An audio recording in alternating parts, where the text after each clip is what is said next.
مسئلہ ہے کہ آپ کو مرنا ہے تو اچھی موت مرنا ہے، ہم کو بری موت نہیں چاہیے۔ ہر علی والا چاہتا ہے میری موت ہو تو بہت اچھی ہو۔ اور ایک خاتون تھی، وہ کہتی تھی میرے پاس ایسا نسخہ ہے، میں بتا دیتی ہوں مرنے والا جنتی ہے یا جہنمی ہے۔ اب سب آپ لوگ بھی تعجب کریں گے، لوگوں نے اس سے بھی کہا بھئی تیرے پاس ایسا کون سا نسخہ ہے جو تو بتا دیتی ہے کہ مرنے والا جنتی ہے جہنمی؟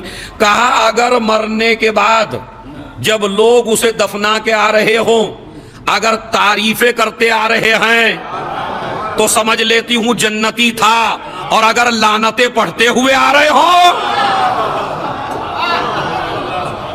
مثلا اگر آپ مر گئے کہنے لگے اچھا ہوا ملعون مر گیا، پریشان کر رکھا تھا پورا امبیڈ نگر کو، پریشان تھے پورے علاقے کے لوگ، سمجھ رہے؟ اور ہمارے یہاں آج کل ایسا بھی ماحول ہے کہ لوگ کہتے ہیں ارے میرے دادا کا بڑا روب تھا، میرے پردادا کا بڑا روب تھا۔ آج اس روب والے کی حقیقت سن لیجئے، وہ روب والا کیسا ہے۔ کہا ہم ایسے ہیں کہ اگر ہمیں کوئی ایک گلی سے جاتا ہوا دیکھ لے تو آدمی راستہ بدل دیتا ہے۔ مولا علی فرماتے ہیں اپنا کردار ایسا نہ بناؤ کہ لوگ تمہیں دیکھ کے راستہ بدلیں۔ اب انشاءاللہ ایک ہاتھ نہیں رکے گا، سمجھ رہے؟ ایسے نہ بنیے کہ لوگ تمہیں دیکھ کے راستہ بدلیں۔ یہ روب کی علامت نہیں ہے، یہ ظلم کی علامت ہے۔ میں نے تو بہت بڑا جملہ کہا تھا، مجھے نہیں پتا کس کی سمجھ میں آیا۔ ہم کیا کہتے ہیں؟ بڑا روب والا آدمی ہے اس لیے کہ اس کو دیکھ کے لوگ راستہ بدل دیتے ہیں۔ ہم نے رسول سے پوچھا یا رسول اللہ یہ بتائیے یہ کیسا آدمی ہے کہ جسے شریف آدمی دیکھ کے راستہ بدل دے؟ رسول نے فرمایا کائنات کا سب سے ذلیل انسان وہ ہے جسے دیکھ کے شریف آدمی راستہ بدل دے۔ دنیا کہہ رہی ہے عزت دار ہے، اسلام کہہ رہا ہے سب سے ذلیل ہے۔ اب میں آپ سے بالکل تاریخی سوال کروں، علی کو دیکھ کے کسی نے راستہ بدلا؟ حسن کو دیکھ کے کبھی کوئی لوگ بچ کے چلے؟ حسین کو دیکھ کے لوگ بچ کے چلے؟ ہاں راستہ بدل کے لوگ چلے، معاویہ کو دیکھ کر، مروان کو دیکھ کر، یزید کو دیکھ کر۔ اب آپ کو یہ کہنے کی ضرورت نہیں ہے کہ کون حسینی ہے اور کون یزیدی ہے، آپ اپنے گریبان میں خود ہی دیکھ لیجئے میرے اندر صفات ادھر والے ہیں۔ ایک صلوات پڑھ دیں محمد اور آل محمد۔ تو آج کی مجلس کا پہلا پیغام میرا یہ ہے کہ کبھی بھی کسی پہ ظلم کر کے نہ مریے۔ اب رشتہ داروں کی کیا ذمہ داری ہے وہ بھی سن لیجئے۔ جیسے ہی ہمارے کسی رشتہ دار کی موت ہوئی اور ہم اس کی موت کو اچھا بنانا چاہیں تو یہ ہمارے اختیار میں بھی ہے، ہم بھی بنا سکتے ہیں۔ ہماری ذمہ داری بکرا تلاش کرنے کی نہیں ہے کہ ادھر ابھی ٹھیک سے دم نہیں نکلا اور مجھے فکر ہونے لگی بکرے کی، سمجھ رہا ہے؟ اس لیے کہ ارے فلاں نے اتنا کھلایا تھا تو مجھے اس سے زیادہ کھلانا چاہیے، اور فلاں نے اتنے لوگوں کو بلایا تھا تو مجھے اس سے زیادہ بلانا چاہیے۔ نہیں، اس کی فکر میں نہ رہیے۔ مرنے کے بعد سب سے پہلا فریضہ اور سب سے پہلا واجب سویم بعد میں ہے، 40واں بعد میں ہے، 10واں 20واں بعد میں ہے، مہمانوں کے لیے انتظام بعد میں ہے۔ سب سے پہلا فریضہ دفن کرنے سے پہلے رشتہ داروں کا یہ ہے کہ وہ قبرستان میں کھڑے ہو کے اعلان کریں اگر کسی کا کوئی حق میرے وارث پر ہو، یہ مستحب نہیں ہے، یہ واجب ہے۔ یعنی رشتہ دار کی ذمہ داری ہے کہ قبرستان میں جا کے اعلان کرے اگر کسی کا کوئی حق میرے وارث کی گردن پہ ہو، مرنے والے کی، تو وہ مجھ سے لے لے۔ تو اگر آپ 6-7 دیغے نہ بھی اتاریں اور اس کو اس کا حق دے دیں کہ جو آدمی نے آپ کے لے لیا ہے مرنے سے پہلے، تو میرے خیال میں کیا شریعت یہ کہتی ہے کہ پہلے وہ حق اتاریے، ورنہ سورہ فاتحہ، مجلس عزا، سویم، 40واں سارے اٹک رہ جائیں گے۔ مردہ ہے قبر کے اندر اور ایک دیوار ہے قرض کی جو آپ کے اور اس کے درمیان میں حائل ہو گئی ہے۔ آپ نے 10 پارے آپ نے 10 قرآن ختم کرا دیے، وہ بھی دیوار میں اٹک گئے. آپ نے مجلس بڑی اچھی پہنچا دی، وہ بھی دیوار میں اٹک گئی. آپ نے 40 روپے غریبوں کو کھلا دیا، وہ بھی دیوار میں اٹک گیا. اس کا مطلب یہ ہے کہ پہلے دیوار گراؤ. توجہ چاہتا ہوں، پہلا فریضہ کیا ہے؟ دیوار گراؤ. رسول اللہ کی خدمت میں ایک جنازہ آیا. اب سنیے بھائی، ہم تو مولوی ہیں، ہم تو کسی کی بھی پڑھا دیتے ہیں، لیکن ہمیں کیا پتا بیچارہ کیسے مرا ہے. رسول اللہ کی خدمت میں ایک جنازہ آیا. مولا علی نے کہا، اب دیکھیے مولا علی کو بھی پتا ہے، لیکن بات ہم تک کیسے پہنچے. مولا علی نے کہا یا رسول اللہ، یہ آدمی مر گیا ہے، اس کی نماز جنازہ پڑھا دیجئے. رسول اللہ نے فرمایا میں اس کی نماز جنازہ نہیں پڑھاؤں گا، اس لیے کہ اس نے کسی سے قرض لیا ہے، وہ ابھی تک ادا نہیں کیا ہے. مولا علی نے جیب سے پیسہ نکالا اور کہا قرض کی ذمہ داری میں لیتا ہوں. اب مولا مانیے تو لوٹنے والوں کو نہ مانیے، لوٹنے والے کو مولا نہ مانیے، ایسے کو مولا مانیے جو وقت مصیبت بھی تمہارے کام آ سکے. مولا علی نے کہا میں قرض ادا کرتا ہوں، آپ نماز پڑھائیے. علی نے قرض ادا کیا، رسول نے نماز پڑھائی. قانون کیا بنا؟ اب یہ ہمارے لیے قانون نہیں ہے جتنے مولانا لوگ بیٹھے ہیں، سمجھ رہے؟ اس لیے کہ ہمیں تو پتہ ہی نہیں ہے کون لے کے مرا اور کون دے کے مرا. لیکن قانون کیا ہے کہ جب آپ مریے، اتنا سمجھیے، تو آپ کی گردن پہ کسی کا کوئی حق نہیں ہونا چاہیے، تبھی یہ موت اچھی موت بنے گی. اگر کسی کا حق ہے تو جب تک حق ادا نہ ہو تب تک اللہ معاف کرنے والا نہیں ہے. ہمارے یہاں زیادہ زور ہے حقوق اللہ پر. نماز پڑھیے، روزہ رکھیے، حج کریے، زکوٰۃ دیجیے، خمس، یہ ساری چیزیں، نماز روزے کا پابند ہونا چاہیے، مجلس ماتم کرنا چاہیے. بھائی یہ سارے جو ہیں اللہ کے حقوق ہیں. ہمارے پہ زیادہ زور ہونا چاہیے بندے کے حق پر،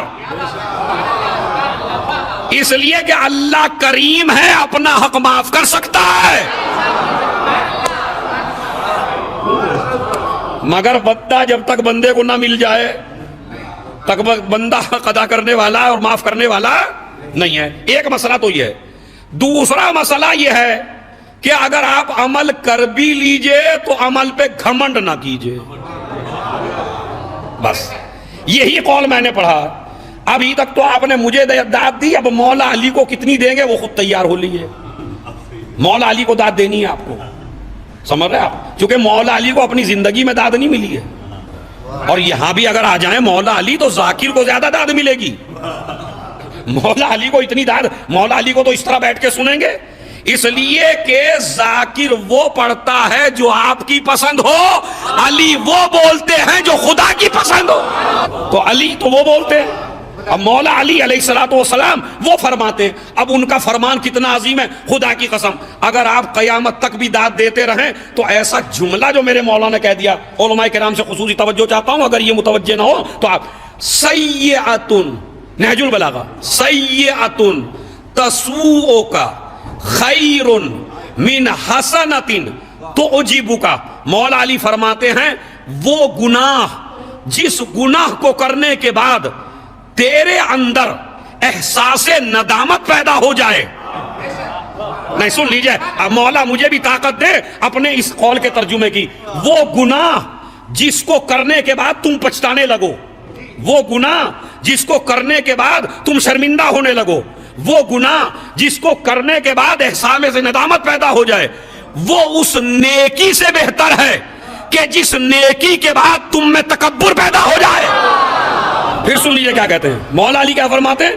وہ گناہ بہتر ہے جس گناہ کو کرنے کے بعد تم پچھتانے لگو، وہ اس نیکی سے بہتر ہے کہ جس نیکی کے بعد تم میں گھمنڈ پیدا ہو جائے. مجھ سے بڑا مرثیہ خان نہیں، مجھ سے بڑا کوئی خطیب نہیں، مجھ سے بڑا کوئی مولائی نہیں، مجھ سے بڑا کوئی تبرک بانٹنے والا نہیں، ہم سے اچھی کوئی عزاداری کرنے والا نہیں. تو مولا علی کیا فرماتے ہیں؟ وہ گناہ بہتر ہیں جن گناہوں کے بعد پچھتانے لگو ان نیکیوں سے کہ جو تمہیں تکبر میں مبتلا کر دیں. تو سب سے اگر اچھی موت مرنا چاہتے ہیں پہلا نسخہ کیا ہے؟ کسی پہ ظلم کر کے. دوسرا نسخہ ہے اچھی موت مرنے کے لیے کہ کبھی اپنے عمل پہ گھمنڈ نہ کریں، تکبر نہ کریں میں نے یہ کر دیا، نہیں، بلکہ اگر تم مسجد بنوا لو، تم امام باڑہ بنوا لو، تم بہترین مجلسیں کرا لو، اگر تم سے ہو جائے یہ سارے کام تو تکبر نہ کر، سجدہ شکر کر کہ اللہ نے تجھے توفیق دے دی. ورنہ ہزاروں لوگ ہیں جن کو توفیق، ہزاروں پیسے والے ہیں جن کو توفیق نہیں ہوتی، تو اس میں شکر کا مقام ہے، فقر کا مقام نہیں ہے. ایک مسئلہ. دوسری بات کیا ہے؟ من لا یحضرہ الفقیہ، شیخ صدوق علیہ الرحمہ کی کتاب ہے. اب علماء بیٹھے ہوئے ہیں، ان کے سامنے بیان کر رہا ہوں. چھٹے امام امام جعفر صادق علیہ السلام، ان کا فرمان ہے، فرمان غور سے سنیے گا. کہتے ہیں امام دو آدمی داخل ہوئے مسجد میں، ایک عابد اور ایک گنہگار. ایک عابد داخل ہوا اور ایک گنہگار داخل ہوا. لیکن جب مسجد سے نکلے تو امام فرماتے ہیں جو گنہگار تھا وہ عابد بن گیا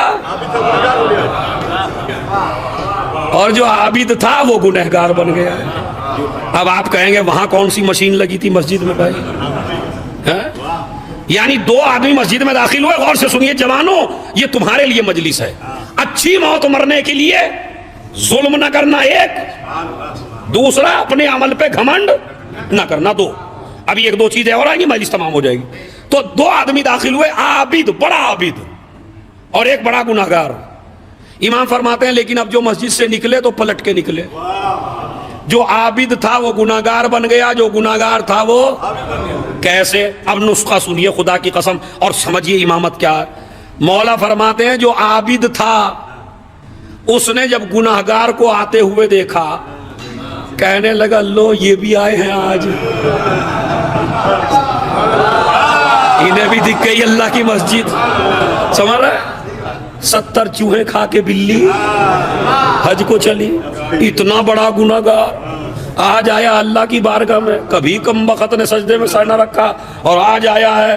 وہ عابد تو ایسے ہوتے ہیں جیسا میں، مسجد مجھ سے آباد ہے، سجدے مجھ سے آباد ہیں. کوئی نہیں آتا تھا جب میں آتا تھا مسجد میں، یہ مسجد ہی آباد میں نے کی. مسلح میں ہی لے کے آیا تھا یہاں، لوٹے میں ہی لے کے آیا تھا یہاں تو کوئی نہیں تھا. اب اسے گھمنڈ ہو رہا. ادھر وہ بیچارہ گناہگار اس عابد کو دیکھ رہا ہے، دیکھ کے کہتا پروردگار عابد تو ایسے ہوتے ہیں جیسے یہ بیٹھا ہے جو مستقل تیری عبادت کرتا ہے. مجھ جیسا نالائق بندہ تیرا عابد کیسے ہو سکتا ہے؟ میں نے اتنے گناہ کیے، اتنی غلطیاں کی، میرا تو منہ بھی نہیں پڑ رہا تھا معبود تیرے سامنے آنے کا، لیکن جاؤں تو کہاں جاؤں؟ تجھ سے بڑا کوئی معاف کرنے والا نہیں ہے، تجھ سے بڑا کوئی بخشنے والا نہیں ہے، تجھ سے اچھا کسی کا دروازہ نہیں ہے. مولا فرماتے ہیں اب جو عابد صاحب نکلے تو گناہگار بن گئے تکبر کی وجہ سے، اور یہ گناہگار عابد بن گیا کاہے کی وجہ سے؟ پچھتانے کی وجہ سے، توبہ کی وجہ سے، معافی کی وجہ سے. کربلا میں بھی دو دروازے ہمیشہ کے لیے کھلے ہیں. اب خدا کی قسم ایک ہاتھ بھی زمین پہ نہ رہے، دو دروازے ہمیشہ کے لیے کھلے ہیں. گناہ کرنے کے بعد اگر اکڑنے لگو گے تو ہرملا بنو گے، اور گناہ کے بعد پچھتانے لگو گے تو ہر بنو. دوسری چیز ہے کہ ہیں تو کئی چیزیں، وہ تو اشرے میں موضوع چاہیے. تو پہلی چیز ہے ظلم نہ کرنا، دوسری چیز ہے اعمال پہ گھمنڈ نہ کرنا. تیسری چیز اور ہے کہ جس سے آپ اچھی موت مر سکتے ہیں، اور وہ سن لیجئے چغل خوری نہ کرنا. اب اس پہ اگر مجھے داد مل جائے تو میں خوش نصیب ہوں، اس لیے کہ پہلے یہ مرض عورتوں میں زیادہ تھا، لیکن ماشاءاللہ آج کل مولویوں میں پہلے اپنا ہی گلا کاٹ لیتا ہوں، مولویوں میں، نوحے خانوں میں، مردوں میں ان کا ناشتہ ہضم ہی نہیں ہوتا. اس کی ایک علامت میں آپ کو بتا دیتا ہوں، چونکہ مجلس کا میسج ہے بڑا، وہ سن لیجئے کیا ہے۔ چغل خور کی ایک علامت ہے اسلام میں، وہ علامت سن لیجئے کیا ہے۔ جو تم سے بات کر کے تم کو 6-7 قسم دے کے کہہ دے میرا نام نہ لینا،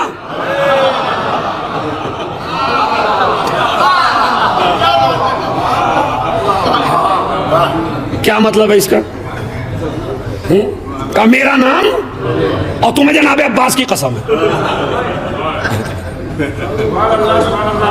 پورے خاندان کا اجارہ لگا دیا اور قسم دے دی جناب عباس کی۔ اب مولا عباس سے آدمی ویسے بھی ڈرتا ہے بھائی، سمجھ رہا ہے؟ کیونکہ مولا عباس کا جو تصور ہم ذاکروں نے پیش کیا وہ تو ایسے کہ بلا وجہ مار دیتے ہیں کسی کو۔ وہ پہلی تو بات یہ ہے، یہ جو قسم دے رہا میں نے تھوڑی قسم کھائی ہے، اس کے کہنے سے میں کوئی قسم تھوڑی کھا رہا ہوں۔ اجی میرا نام نہیں بتانا، اچھا کیا گارنٹی ہے اس بات کی کہ یہ وہاں بھی جا کے نہیں کہہ رہا یہی بات؟ ایسے ہوتے ہیں، ادھر بھی کہہ دیا میرا نام نہیں لینا، ادھر بھی کہہ دیا میرا نام نہیں لینا، ادھر امام حسین کی قسم دے دی، ادھر جناب عباس کی قسم دے دی۔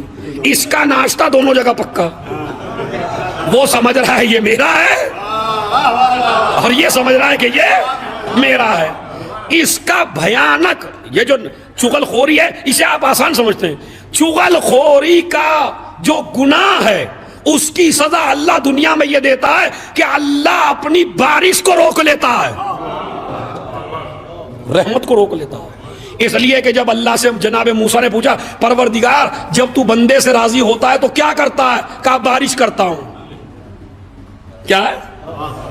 سن لیجئے، پروردگار جب تو اپنے بندے سے راضی ہوتا ہے تو کیا کرتا ہے؟ جواب دیجئے کیا کہا اللہ نے؟ میں بارش برساتا ہوں۔ موسیٰ نے کہا اگر اس سے بھی زیادہ راضی ہو تو، اگر سب سے زیادہ راضی ہو، آخری درجے کی تیری رضا، اور تو اپنے بندے سے راضی ہو، بھائی جملہ ایک ہی ہے خدا کی قسم، اشروں میں بھی وہ لذت آنے والی نہیں ہے جو اللہ کے جواب میں ہے۔ اللہ نے کہا جب میں اپنے بندے سے بہت زیادہ راضی ہوتا ہوں تو اس کو بیٹی دے دیتا ہوں۔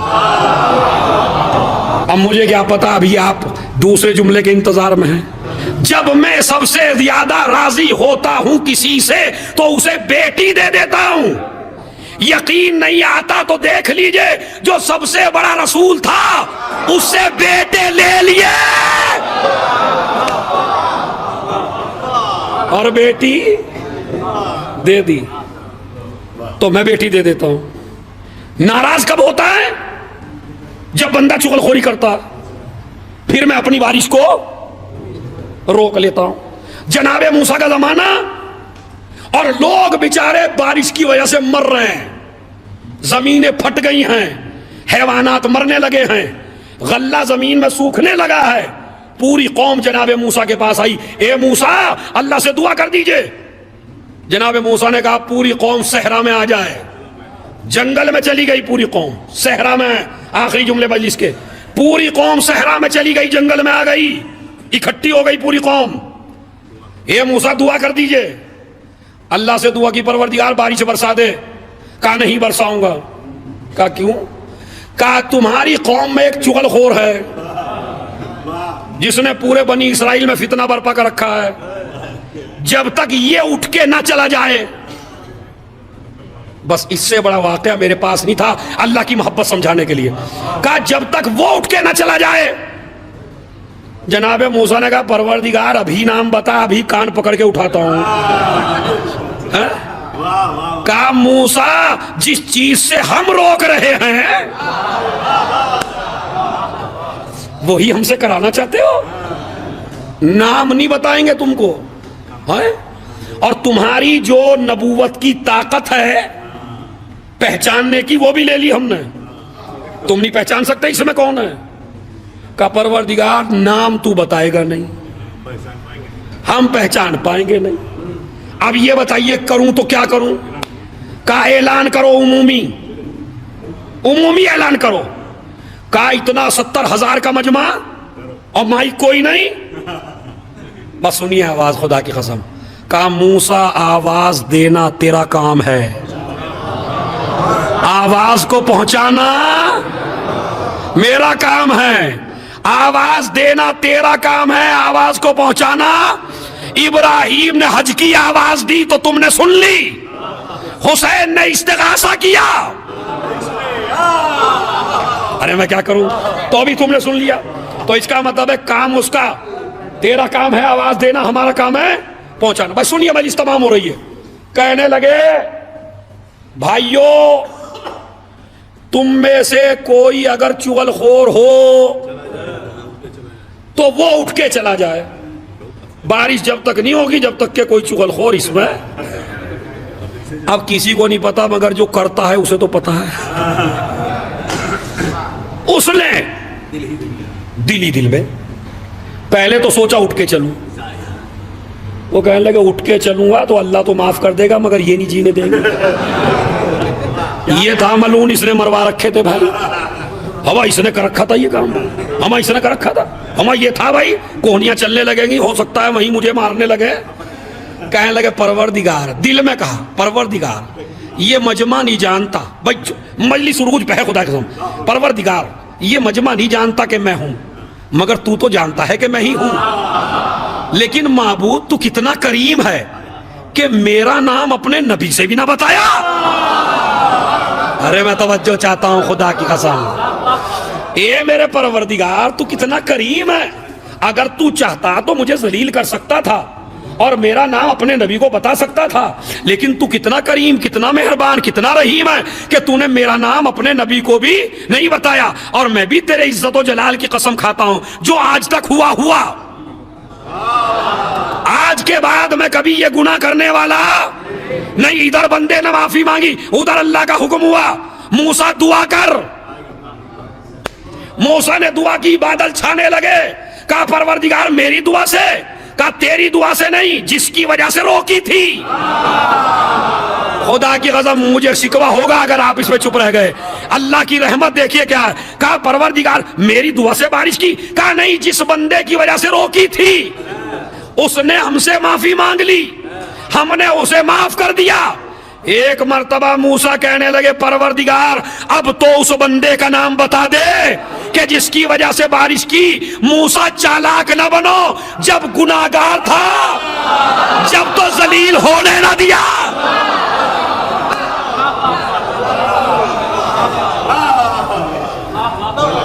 صلوات بھیج دیں۔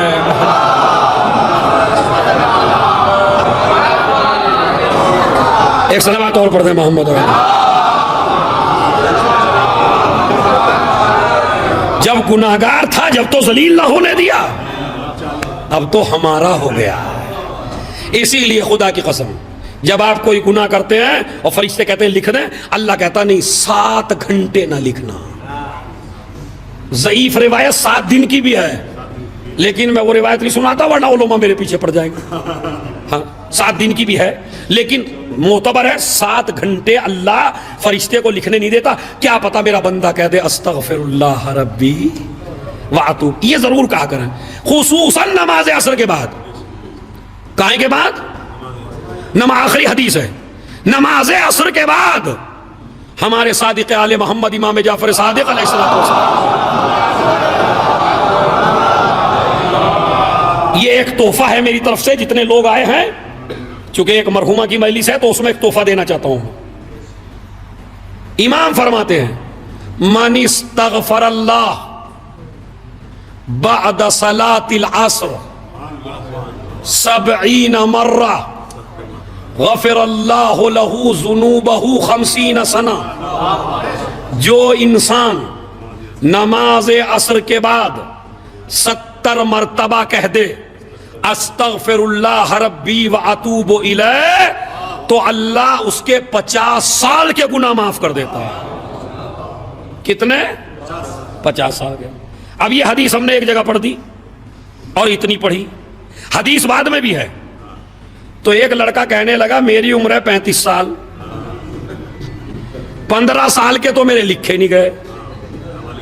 ہاں 15 سال کے میرے لکھے نہیں گئے، اور ان 20 سال میں نیکیاں بھی ہیں اور برائیاں بھی ہیں، تو چلیے برائیوں کو 5 سال مان لیجئے۔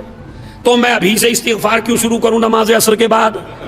اللہ معاف کرے گا 50 سال کے میرے گناہ ہیں کل، 5 سال کے ایسے بھی میتھ پڑھے لکھے ہوتے ہیں، ایسے بھی میتھ والے ہوتے ہیں جو حساب ایسے لگاتے ہیں، خدا کی قسم اسی لیے ہم نے ایسے اماموں کو مانا کہ جو زبان سے پہلے دل کی سن لیں۔ ارے نہیں توجہ چاہتا ہوں، دل کی سن لیں۔ امام نے حدیث کو آگے بڑھایا، اگر کوئی انسان استغفار کرے نماز عصر کے بعد 70 مرتبہ، اللہ اس کے 50 سال کے گناہ معاف کرے گا، اور اگر اس کے گناہ اتنے نہ ہو تو اللہ اس کے باپ کے گناہ معاف کرے گا، اللہ اس کی ماں کے گناہ معاف کرے گا، اللہ اس کے بھائیوں کے گناہ معاف کرے گا۔ اما جب استغفار کی طاقت اتنی ہے تو ناد علی کی طاقت کتنی ہے؟ بس عزیزو، میری قوم کے جوانوں، مرو تو اچھی موت مرو۔ اچھی موت کب مرو گے؟ جب ظلم نہیں کرو گے، دوسرا اعمال پہ گھمنڈ نہیں کرو گے، تیسرا جس کا حق ہے اس کا آخرت پہ نہ چھوڑیے۔ زندگی میں اپنا اعمال خود صاف کر لیجئے۔ کیا گارنٹی ہے؟ اما جب آپ نہیں دے پا رہے دوسرے کا حق تو بیٹا کیسے دے دے گا بھائی؟ ہمارے بعض لوگ یہ سوچتے ہیں میرے بیٹے دے دیں گے، وہ بیٹے کیسے دے دیں گے جب اپنے راستے کا کانٹا تو نہیں ہٹا سکتا؟ تو اولاد پہ کی چھوڑ کے جا رہے ہو بھائی؟ اپنا نام اعمال یہیں سے کلیئر کر کے جاؤ۔